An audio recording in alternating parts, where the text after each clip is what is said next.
Mga kabrigada, ang gobyerno ng Pilipinas target na makapagpa-deport ng 100 hanggang 300 na arrested foreign POGO workers kada araw. Brigada Sheila Matibag, ibrigada mo! Brigada! Live report! Ikakasa na ang mass deportation ng pamahalaan sa mga foreign POGO workers. Ayon kay Presidential Anti-Organized Crime Commission o PAOK spokesperson Winston Casio, aabot sa 500 hanggang 1,000 ang target nilang paalisin sa bansa. Kabilang dito ang mga Chinese at Vietnamese nationals. Ang magiging sistema umano nito, 100 hanggang 300 ang isa sa ilalim sa mass deportation kada araw. Paliwanag ni Casio, ang deportasyon ay maaaring abutin ng hanggang ikalawang linggo ng Abril. Samantala, nasa 9,000 pa umano ang hinahabol ng mga POGO workers sa bansa at inaasahang makukumpleto ito ngayong taon.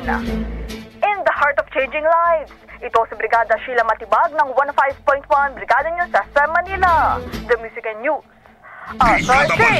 Ang bahaging ito ay hatid sa atin ng Standout ES4 Capsule. Simulang tuparin ang pangarap ng iyong anak. And stunting now!